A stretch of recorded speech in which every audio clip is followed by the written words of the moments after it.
tous, je suis ravie de vous retrouver et ravie de vous présenter, Marion. Marion est avec moi aujourd'hui. Marion est la maman de Lise, heu, et maman puisque Lise est un petit ange qui est parti rejoindre les étoiles. Marion, est-ce que tu pourrais te présenter, puis nous raconter, votre histoire avec Lise? Alors, bonjour, moi c'est Marion. Je viens tout juste d'avoir 31 ans. Avec mon conjoint, on a un petit garçon qui a 3 ans et demi maintenant, bientôt. Et puis, on a eu Lise. Donc, Lise est arrivée le 12 avril 2022. Tout se passait bien, elle comblait notre famille de bonheur. Malheureusement, le jour de ses 5 mois, donc le 12 septembre, chez la nounou, pendant une petite sieste, elle s'est arrêtée de respirer et la nounou l'a retrouvée sans vie. Donc voilà. Elle est partie dans les étoiles, comme on le dit aussi nous pour notre fils, Ouais, le jour de ses 5 mois. d'accord. Comment ça s'est passé? Tu l'as appris, comment? C'est l'assistante maternelle qui t'a appelé? Alors moi, ça a été très compliqué et j'ai en fait j'ai reçu un appel pendant le temps de midi du mari de la nounou, enfin de la nounou sur mon téléphone. Et quand j'ai répondu, c'est le mari de la nounou qui m'a juste dit Marion, il faut que vous reveniez à la maison. Lise a fait un malaise. D'accord. Et en fait, là, je me souviens que d'une chose, c'est d'avoir posé le téléphone, Mmh. d'avoir regardé ma collègue à côté de moi, d'être partie en sanglots et j'ai dit à ma collègue Lise est morte. Ouais. Voilà, Quelle émotion. En fait, il m'avait juste dit qu'elle avait fait un malaise, parce qu'il ne voulait pas m'alerter. Et puis, en fait, il n'en savait pas plus à ce moment-là, parce que la nounou était partie en urgence au médecin qui était juste à 2 minutes de chez eux. Et elle était, voilà. Donc, il y avait encore les pompiers et le SAMU était encore en train d'essayer de la D'accord. réanimer à ce moment où il m'a prévenu. Et en fait, bizarrement, je l'ai su avant d'être vraiment au courant de ce qui s'était passé. Mmh. Ouais. Donc, après, voilà, tout s'est enchaîné. J'ai eu un quart d'heure après un appel du SAMU me disant de me rendre en urgence aux urgences pédiatriques. Bon, après, j'étais à côté parce que je travaille au CHU en fait. D'accord.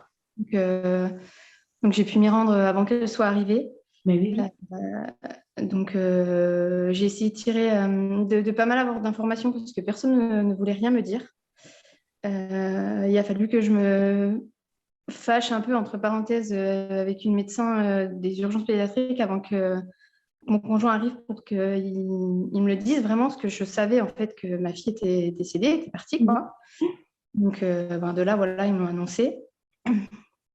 Donc, heureusement que j'avais 2 collègues à mes côtés, parce que je me suis voilà, relativement effondrée. Oui, Hein. bien J'ai sûr. hurlé et je me suis effondrée, hein, parce que Mmh.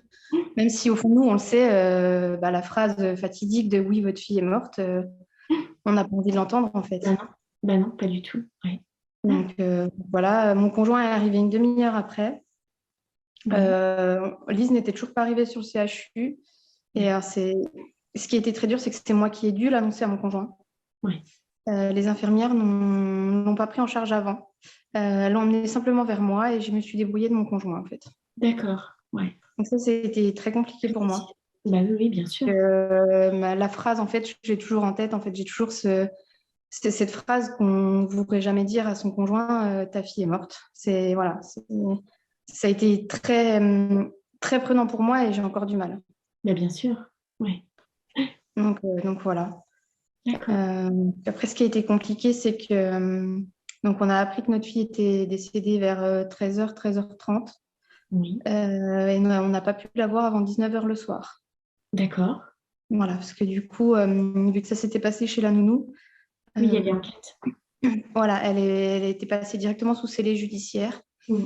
Et il y a eu enquête, il y a eu voilà, toutes les scanners, tout ça, enfin, prise de sang pour pouvoir déjà, dans un premier temps, savoir si ça venait de la nounou ou pas. Oui. Mmh.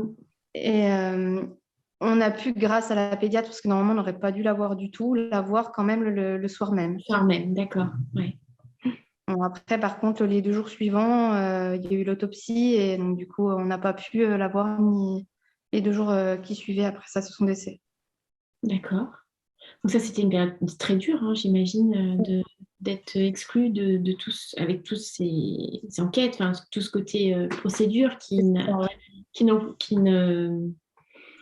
bah, qui touche du coup l'émotionnel, mais ça presque, c'est pas ça qui est important sur le moment, c'est être avec son enfant. Donc, C'est ça, oui. Après, c'est vrai qu'avec le recul, je me dis que, bon, on entend tellement de cas de nounous qui battent tout à fait, leurs c'était leur enfants, travail. Mm. que voilà, c'est le travail. C'est vrai que nous, en aucun cas, enfin même à la première seconde où j'ai su que voilà, Lise était morte, j'ai jamais douté de la nounou. Ouais. Ouais. Euh, C'était déjà la même nounou que notre fils et c'était pas possible. Oui, Donc, oui, tout à fait. Ouais. on Tu connaissait sentais en toi que c'était pas ça. Mm. Mm. Mm. Donc, c'est vrai que sur le coup, ça a été un peu dur. Et ce qui a été difficile à accepter, c'est l'autopsie aussi. Mais oui, c'est Parce que parce c'est qu'ils quand ne même t'ont pas laissé le choix ouais, pour le coup. j'ai pas le choix. Bah non, t'as pas le choix. Alors, c'est toujours pareil, du coup, c'est toujours avec le recul, je regrette pas parce que je me dis qu'on a aussi, Eu des réponses? voilà, enfin, du coup, on n'en a pas eu parce il y avait vraiment rien Oui, il n'y a pas eu de cause qui ont... voilà, il y a vraiment eu zéro cause. C'est vraiment une vraie mort subite du nourrisson. Mm. Donc, mais au moins, on a fait les recherches et on n'a pas de questions à se poser toute notre vie de pourquoi. Oui, c'est ça. Mm. Qu'est-ce La que j'ai question fait? reste là, pourquoi, mais on sait qu'il n'y a pas Oui, eu une cause de notre faute ou d'une maladie à côté. tout à fait. Ouais, ouais, ouais. Mais en même temps, c'est vrai que c'est difficile cette période d'autopsie parce que du coup, il y a comme si on nous enlève quelque chose en fait, hein. C'est ça, oui. Mm. Et puis c'est faire du mal à notre enfant, en fait. Il est plus vivant, effectivement, Mais bon, mais voilà, on a envie c'est d'être notre avec lui à enfant. ce moment-là. Et puis, ben, c'est une intrusion, en fait. C'est une intrusion sur notre Ouais. enfant, sur notre intimité, sur son intimité. Et c'est perturbant au début, oui. Ouais, bien sûr, bien sûr. Puis surtout quand on est en état de choc, hein, et Mm. on ne comprend C'est pas. ça. On attend qu'une chose, c'est d'être auprès de notre enfant, sachant qu'on sait pertinemment que c'est les derniers moments, en fait. Ouais, c'est ça. Mm. Et donc après, tu as pu passer du temps avec elle. Oui, alors ça s'est passé, donc le décès s'est passé le lundi. Mm. Et on a pu la revoir, donc elle est revenue dans les pompes funèbres le mercredi soir. D'accord. Donc de là, on a pu la voir jusqu'à son enterrement le vendredi après-midi. Voilà. Ça a été quand même relativement très rapide, hein. Très rapide, bah oui, oui, tout à fait. Ouais. Donc, Et ce moment-là, tu en as quel souvenir? l'enterrement, ou... L'attente entre les deux ou l'enterrement, si tu veux me parler de l'enterrement. Mais... Alors, en fait, c'est une course. Une course, Du ouais. moment où on nous annonce que notre enfant est décédé jusqu'à ce que l'enterrement soit terminé, c'est une course sans fin. Mm. On on n'a pas le choix, du coup, parce que on est obligé de faire les démarches administratives, de choisir son cercueil, de choisir ses fleurs, de savoir où est-ce qu'on va la mettre dans le cimetière, dans quel cimetière. Enfin, Mhm. tout s'enchaîne en fait, et on n'a pas le choix. On doit faire des choix Qu'on qu'on pensait n'aurait pas. jamais imaginé faire en fait, et qu'on n'a pas envie de faire, mais on est obligé. Chercher des habits, enfin, c'est une réelle course en fait. Voilà, rencontrer les gens de la paroisse, choisir des musiques, des textes, des choses comme ça. Enfin, Mm. en fait, on souffle pas. Non. On avance, tête baissée, et on se rend pas compte de ce qu'on fait en fait. Enfin, nous, Ouais. c'est clairement comme on l'a vécu. Ouais, sensation de pilote automatique, hein, C'est ça. c'est d'être Et, un... et nous, clairement, on était à moitié dans le déni en fait. Mais bien sûr, ça fait partie aussi de la phase de... Enfin, c'est un choc, hein, donc... Voilà. On faisait ça, mais j'avais pas l'impression d'être dans la vraie réalité finalement. Mais oui, oui, c'était comme si c'était un rêve qui se déroulait, mais que tu étais spectatrice de ce qui se passait tout en ne voulant pas participer. Enfin, c'était... Ça. C'est très... psychologiquement, il y a comme deux personnes qui se rencontrent, ce qui se passe réellement et ce que je veux pas... Ce qui se passe. Et... C'est ça. Mm. Et ce qui a été compliqué, c'est surtout que par rapport au déni, euh, à la fin des obsèques de Lise, j'ai fait un AVC moi. Mhm.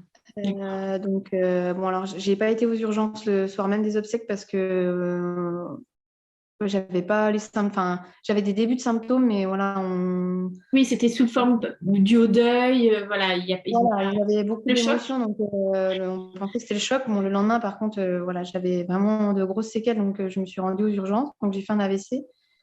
Et c'était compliqué parce que du coup, je suis restée 11 jours après en soins intensifs. Oui, Et donc là, le déni était vraiment total, en fait. J'avais cette tristesse, je savais, hein, au fond de moi, j'étais vraiment pas bien, mais, euh, mais le retour à la maison a été brutal, quoi. mm. Je me rends compte qu'au fond de moi, en fait, je m'attendais à ce que quand je rentrerai à la maison, elle soit là. Ben oui, bien Alors sûr. que c'était pas le cas. Mm. Donc c'est vrai que voilà, le retour maison a été très compliqué. Ouais. Et, et depuis, là, donc, c'est assez récent, hein.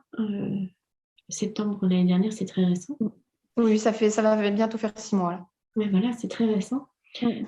Comment tu te sens? Qu'est-ce qui t'aide? Qu'est-ce qui te manque? Comment tu es depuis? Alors, je dirais pas que je me sens bien, hein. On peut pas. Mal. Voilà, hein. Alors, il y a des jours où ça va mieux, il y a des jours où ça va Mm. pas du tout. Bien sûr. Euh, L'étape de vider la chambre a été très compliquée. Mm. Noël, en fait, c'est Les fêtes. chaque mois ou chaque jour, c'est les premières choses, les Mm. premières fois. Les premières Voilà, fois sans elle. voilà, c'est ça. Mm. Là, récemment, il y a eu mon anniversaire, donc mon premier anniversaire sans elle. Voilà, c'est vrai que la première année, je pense que c'est vraiment la plus difficile avec toutes les premières fois sans notre fille. Oui, tout à Et, fait. donc, il y a vraiment des gros bas, hein. Il y a des moments où j'ai qu'une envie, c'est de la rejoindre, hein. On va être, Bien sûr. Mhm. Avec des idées qui sont... voilà. Euh, Ce qui m'aide beaucoup, on va dire que bah, c'est le soutien de mes amis, Oui, ma famille. Voilà. J'ai vraiment des amis voilà, qui m'ouvrent les yeux et qui me disent ben non, c'est vrai que j'ai une phrase d'une amie qui me répète souvent la phrase de Lise, vis parce que tu es là. tout à fait. Effectivement, en fait, ça, je ne me rends pas compte dans les jours où je suis vraiment pas bien. Bien sûr. Mm. Euh, Dans les jours où je suis bien et enfin mieux, je me dis qu'effectivement, c'est moi qui l'a fait vivre. Exactement, oui. Moi qui entretient son souvenir, voilà, tout ça. Et c'est là où je me dis, ben, faut que je me batte. Faut que je me batte pour elle, Mm. pour qu'elle soit fière de moi. Parce que, parce que je pense qu'elle nous voit d'où elle est. Mais bien sûr Et, qu'elle bien sûr. et voilà, après, ce qui est le plus dur, par contre, je trouve, c'est... donc, il y a d'une part les gens qui viennent et qui nous soutiennent. Et il y a l'autre part des autres personnes qui ont comme cette peur de nous. Oui, Cette peur de la mort, cette peur de nous vexer, de nous faire mal. Et ça c'est très brutal parce qu'on ne s'y attendait pas.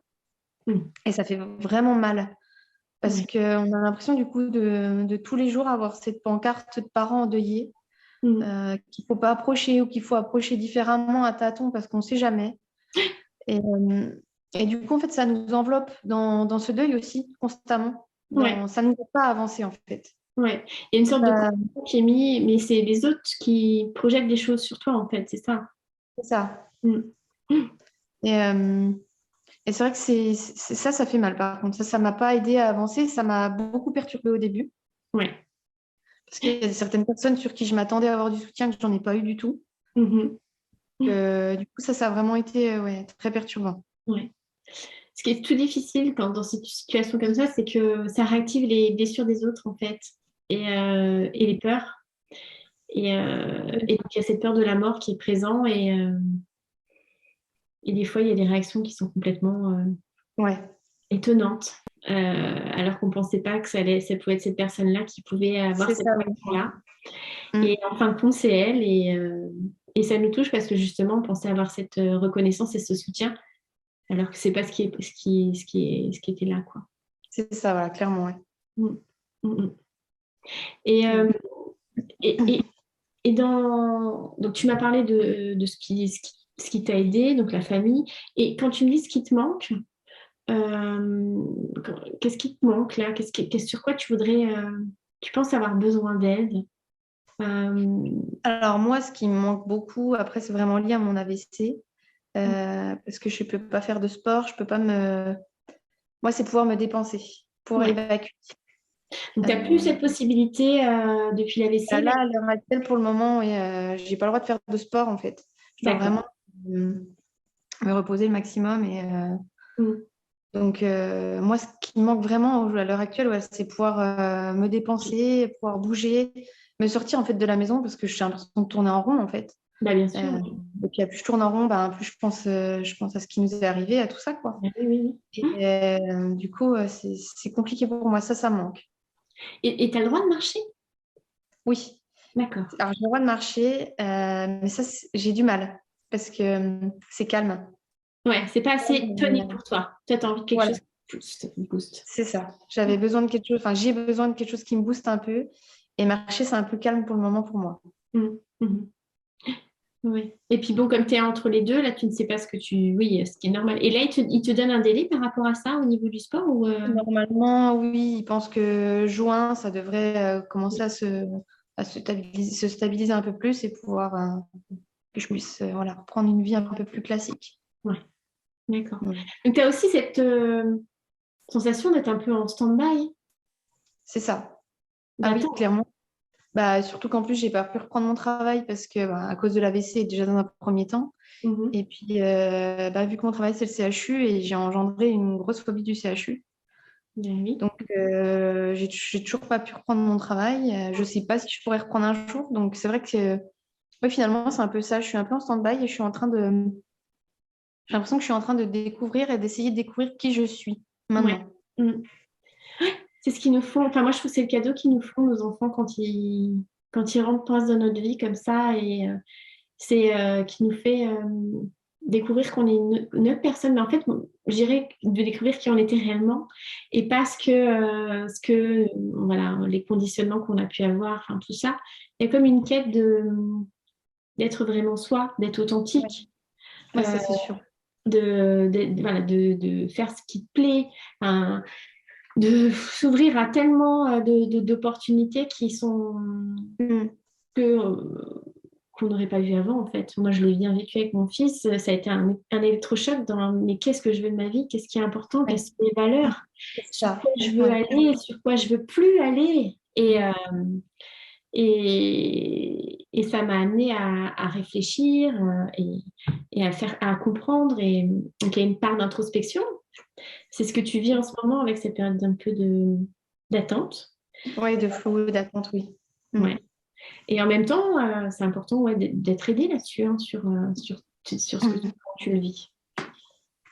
Bah, ça, par rapport à l'aide aussi, c'est pareil. Je trouve que alors, c'est peut-être simplement pas, enfin, le CHU de Dijon, hein, parce que je suis sur Dijon qui n'est pas à jour là-dessus, mais on n'a pas eu de vrai accompagnement D'accord.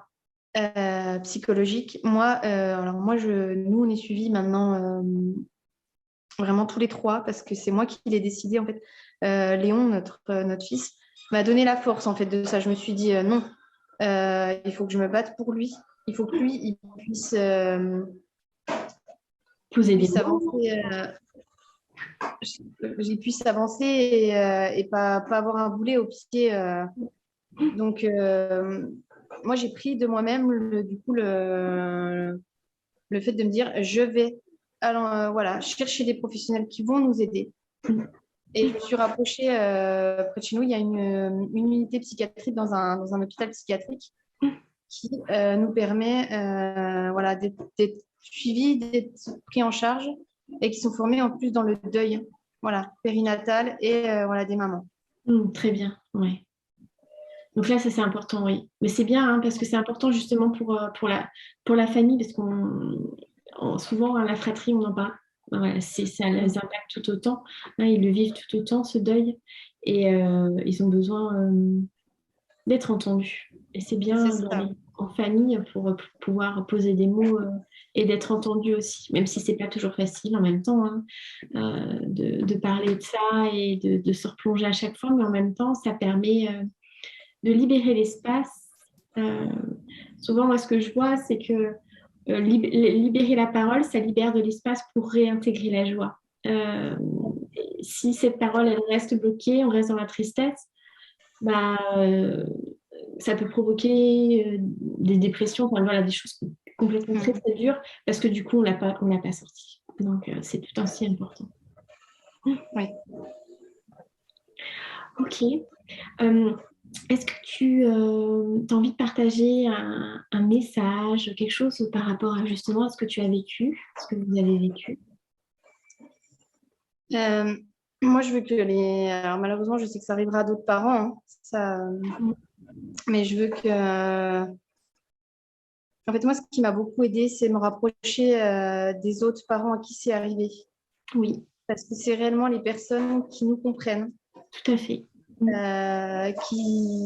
Qui savent ce qu'on vit. Parce que clairement, les autres personnes qui n'ont pas vécu, elles ne peuvent pas se mettre à notre place et il ne faut pas. Parce que ça ne nous aide pas. Et donc, du coup, c'est vrai que les autres parents, voilà, les mamanges, les papanges, c'est des personnes qui savent clairement ce qu'on vit. Et moi, ça m'a énormément aidée. Donc, il ne faut pas hésiter. Voilà, si j'avais un conseil, c'est pas hésiter de se rapprocher de ces personnes-là.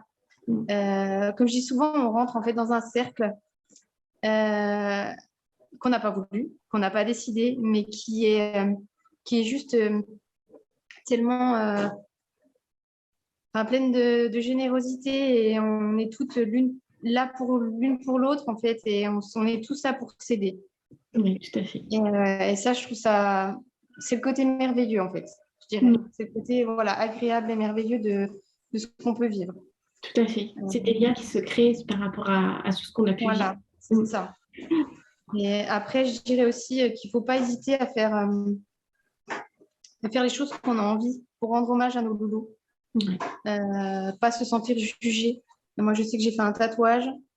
On a planté un arbre pour Lise, voilà, un cerisier. Et ça, je pense qu'il ne faut pas hésiter à le faire. Il ne faut pas se sentir jugé. Il faut faire les choses comme on l'entend.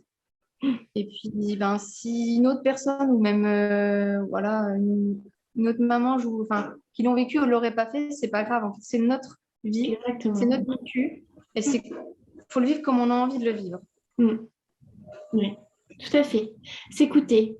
Écouter ce qu'on ressent, ce qu'on a envie de faire, prendre en compte ses besoins et le reste, en fait, n'importe plus. C'est ça. Moi, je sais que j'avais beaucoup de mal parce que j'avais très, très peur du jugement des autres au départ, avant le décès de Lise. Et du coup, maintenant, je suis libérée de ça parce que je me dis, c'est pas grave. Je m'en fous, en fait. Ouais, ça fait grandir sur ça. Ça me passe complètement au-dessus et je me dis, mon vécu est tel que j'en fais ce que j'en veux, j'en fais ma force ou pas, ou voilà, on n'a pas à me dire, il faut avancer plus vite, il faut avancer comme ça, ou tu n'avances pas assez vite. Non, en fait, je fais ce que je veux, quand je veux, et il faut juste me prendre comme je suis. Exactement, exactement. Et en même temps, je trouve ça tellement beau d'être dans cette quête de soi, en fait. C'est ça qui nous apprend, c'est le cadeau. C'est ça. Qui nous aide à grandir. Ok. Merci beaucoup, Marion, pour ton témoignage, de nous avoir raconté votre histoire avec Lise. Merci. Merci à toi. Et puis, si vous avez des questions, si vous voulez partager des choses, si vous voulez aussi partager votre propre histoire, n'hésitez pas à laisser sous la vidéo dans les commentaires. Je serai ravie également de répondre si vous avez des questions. Voilà, je vous dis merci beaucoup, Marion, et puis à très bientôt à tous.